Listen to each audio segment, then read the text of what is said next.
आकाशवाणी गोरखपुर से समाचार दर्शन।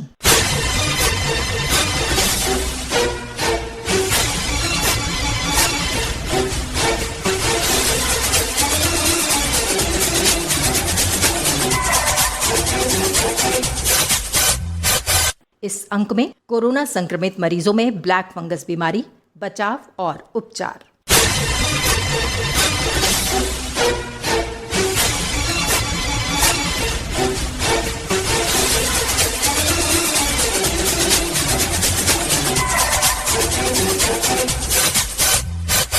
प्रदेश के कई जनपदों में कोरोना संक्रमित और इससे स्वस्थ हुए लोगों में म्यूकोरमाइकोसिस यानी ब्लैक फंगस बीमारी के मामले सामने आए हैं। स्वास्थ्य विशेषज्ञों का कहना है कि अगर समय पर उपचार शुरू किया जाए तो इस बीमारी को ठीक किया जा सकता है।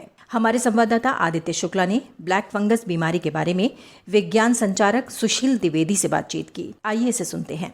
ब्लैक फंगस क्या है, इसे आसान भाषा में कैसे समझ सकते हैं? म्यूकोरमाइकोसिस एक दुर्लभ बीमारी है। मैं बल्कि आपको बताना चाहूँ कि कुछ बीमारियां ऐसी होती हैं जो फंगस के द्वारा होती हैं, उनको हम कलेक्टिवली माइकोसिस कहते हैं। यह एक ऐसी बीमारी है जो म्यूकर नामक फंगस से होती है, इसलिए इसके साथ म्यूकर शब्द भी लगा दिया, अर्थात म्यूकोरमाइकोसिस बीमारी का नाम हो गया। इसको जाइगोमाइकोसिस भी के नाम से भी जाना जाता है। अब ये इस समय कुछ ज्यादा चर्चा में है क्योंकि ये देखा जा रहा है कि हमारे कोरोना से जो मरीज लड़ाई लड़ रहे हैं उनके बाहरी हिस्सों की त्वचा को संक्रमित कर रही है, या उनके नाजल पासेज में या रेस्पिरेटरी सिस्टम में या जॉ में या ब्रेन में या अलग अलग शरीर के हिस्सों को प्रभावित कर रही है। तो इसके जो फंगस होते हैं ये एक प्रकार के ऐसे प्लांट ग्रुप होते हैं जो सड़ी गली चीजों पर ग्रो होते हैं, इन्हें सैप्रोफिटिक प्लांट कहते हैं, और ये अपने स्पोर अपने वातावरण में एटमॉस्फेयर में छोड़ते रहते हैं। मेरे आपके चारों तरफ इनके स्पोर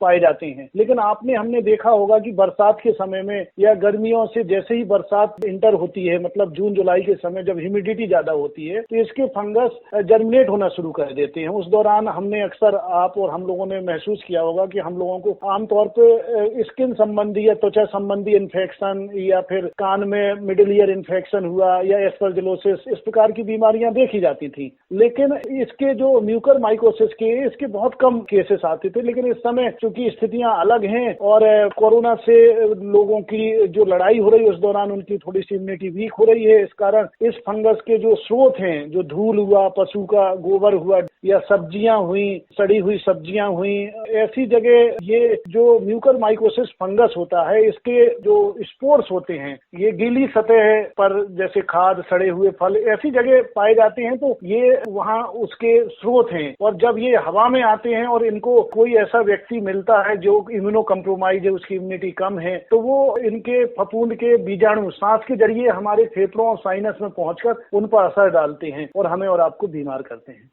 इस बीमारी के लक्षण क्या हैं और अब तक किए गए शोध में इसके बारे में क्या पता चला है?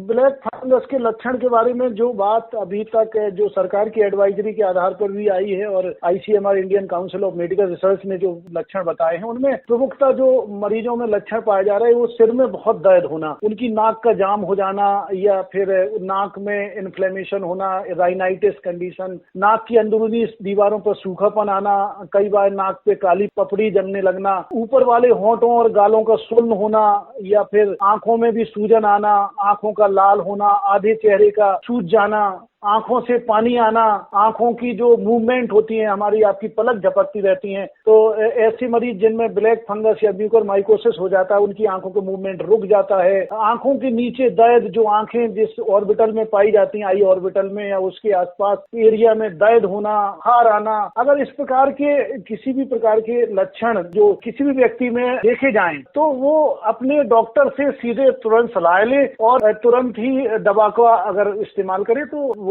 सही भी हो सकते हैं। क्योंकि जो आधुनिक शोध जो अभी आ रहे हैं वो यही बता रहे हैं कि अगर ये लक्षण जो भी व्यक्ति में पता चलते हैं तो वो तुरंत अपने डॉक्टर से संपर्क करे। और ये पूरी तरह से क्योरेबल डिजीज है। इसमें कुछ दवाएं होती हैं जिन्हें हम एंटी फंगल दवाएं कहते हैं जो फंगस को किल करती हैं, उनका उपयोग करके डॉक्टर इनका सफलतापूर्वक भारत में इलाज भी कर रहे हैं। किन लोगों को इस बीमारी से सबसे अधिक खतरा होता है? जो लोग इम्यूनो कम्प्रोमाइज होते हैं, अब यहाँ पे ये वर्ड बहुत ज्यादा इस समय हम और आप लोगों ने सुना है, इम्यूनिटी इम्यूनिटी इम्यूनिटी, ऐसा रोग प्रतिरोधक क्षमता। जैसे मैं और आप हेल्दी पर्सन हैं तो हमारी आपकी इम्यूनिटी थोड़ी बेहतर होगी, लेकिन उन लोगों की जो कि इम्यूनो कम्प्रोमाइज हैं, अर्थात ऐसे मरीज जिनकी इम्यूनिटी रोग के दौरान प्रभावित हुई है, या फिर ऐसे मरीज जिनको शुगर की बीमारी है अर्थात डायबिटीज की बीमारी है, या ऐसे मरीज जो कीमोथेरेपी ले रहे हैं जिनको कैंसर से संबंधित बीमारी है, या ऐसे मरीज जिनमें HIV इन्फेक्शन होके एड्स की कंडीशन हो गई है, या ऐसे मरीज जिनकी किडनी या लीवर ट्रांसप्लांट हुआ है, तो ऐसी स्थिति में उन्हें कुछ इम्यूनो सप्रेसिव दवाएं दी जाती हैं। जो रोग से लड़ने वाला जो मेरा आपका सिस्टम है, जिसे हम इम्यून सिस्टम कहते हैं, इसको थोड़ा सा कमजोर किया जाता है, तो वो इम्यूनो कम्प्रोमाइज होते हैं। इसके अलावा कई ऐसे मरीज जो कि ICU में कई समय से भर्ती होकर अपना कोरोना का इलाज करवा रहे हैं। तो आपने देखा है कि कोरोना वायरस एक न्यूक्लियोप्रोटीन का अर्थात प्रोटीन और न्यूक्लिक एसिड के रूप में RNA होता है। ये वायरस हमारे फेफड़ों में जाके अटैक करता है और फेफड़ों में इन्फ्लेमेशन, स्वेलिंग अर्थात हमारे फेफड़े सूज जाते हैं, वहां म्यूकस जमा हो जाता है। तो अब उन फेफड़ों का इलाज करने के लिए डॉक्टर जब स्थिति बिगड़ जाती है मरीजों की, तब उन्हें स्टेरॉइड देते हैं। तो कोरोना के वो मरीज जो बहुत लंबे समय से बीमार हैं, उनको स्टेरॉइड दिया जाता है। अब स्टेरॉइड लाइफ सेविंग वैसे ड्रग्स होती हैं, लेकिन स्टेरॉइड के साथ एक और परेशानी ये है कि इनके कुछ साइड इफेक्ट होते हैं। अब साइड इफेक्ट में ये होता है कि इससे शुगर लेवल बढ़ जाता व्यक्ति का, तो उनका अगर शुगर लेवल बढ़ा किसी व्यक्ति का तो वो डायबिटिक कंडीशन की तरफ चला जाता है। तो अब ऐसी स्थिति में उसकी इम्यूनिटी वीक होने लगती है। तो जैसे ही ऐसे व्यक्ति जो इम्यूनो कम्प्रोमाइज हुए वो म्यूकरमाइकोसिस के स्पोर के संपर्क में आएंगे, या फिर उनको ऑक्सीजन जो दी जा रही है वो ऑक्सीजन में जो ह्यूमिडिफायर है वो उसमें म्यूकर के स्पोर्स हों, या फिर जो उनको सैलाइन या ग्लूकोज दिया जा रहा है वो कहीं से कंटेमिनेटेड हो। तो ये कुछ स्रोत होते हैं जिससे व्यक्ति के शरीर में म्यूकरमाइकोसिस होने की संभावना रहती है, अर्थात उनके शरीर में म्यूकर फंगस के स्पोर पहुंच जाते हैं। और यह फंगस आमतौर पर रेस्पिरेटरी सिस्टम या माउथ के रास्ते, मुंह या नाक से पहुंचता है, और आपने देखा भी है कि ये हमारे अंदर पहुंच के फिर अगर रेस्पिरेटरी सिस्टम से पूरी बॉडी में भी पहुंच सकता है, और ये कई बार हमारे जबड़ों में पहुंचता है और जबड़ों से ऊपर जाता हुआ हमारी आंखों में जो रेटिनल आर्टरी होती है उसको ब्लॉक कर देता है। उससे कई बार आंख भी खराब हो सकती है, हमारे दिमाग में पहुंच के हमारे दिमाग को भी प्रभावित कर सकता है। तो इस हमारे डाइजेस्टिव सिस्टम में अगर पहुंच जाएगा तो हमारा डाइजेशन में भी परेशानियां उत्पन्न कर देता है। तो इससे कई सारी परेशानियां एक साथ देखी गई हैं। इस बीमारी से बचाव के उपाय क्या हैं?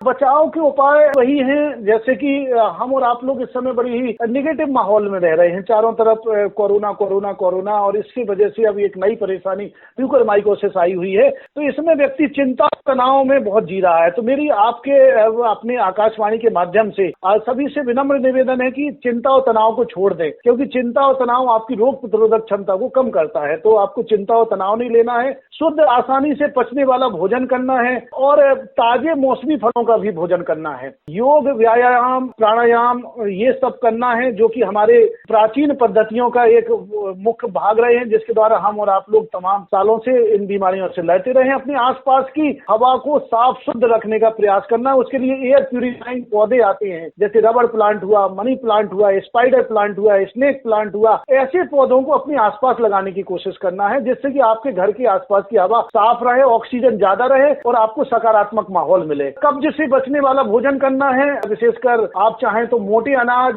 जिनमें कि बहुत ज्यादा फाइबर होते हैं, वो आपके इंटेस्टाइन की एक्सरसाइज कराएंगे, आपका पेट साफ रहेगा। ऐसी चीजों का भोजन करेंगे तो निश्चित ही आप बीमारी से बचे रहेंगे। जो मरीज ICU में भर्ती हैं या वार्ड में भर्ती हैं या इमरजेंसी में हैं, तो उनके बेड हुआ, कैथेटर हुआ, बैंडेज हुआ, ये सब जो ऑक्सीजन ट्यूब हुई, इनका प्रॉपर तरीके से समय समय पर सफाई करना चाहिए, स्टेलाइजेशन होना चाहिए। जो कमजोर मरीज हैं, जिनकी इम्यूनिटी कम है, तो वो चाहे तो अगर घर में है अगर तो अच्छा एयर फिल्टर लगा ले, लेकिन ये चूंकि महंगा आता है तो कोशिश करें कि घर में अगर फिल्टर लगा लें, या हॉस्पिटल में है तो ये सुनिश्चित करें कि फिल्टर लगा है कि नहीं, खिड़कियों में नहीं तो उनके स्पोर तो नहीं आ रहे हैं, क्योंकि आप कहीं ना कहीं से इम्यूनो कम्प्रोमाइज हैं। और मेरी आकाशवाणी के माध्यम से फिर अपील करना चाहूंगा कि आपको कोई लक्षण समझ में आए तो तुरंत आप अपने डॉक्टर से मिलें।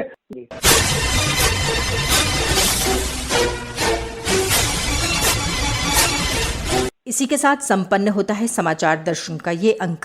संपादन आदित्य शुक्ला और वाचन सुकीर्ति अस्थाना।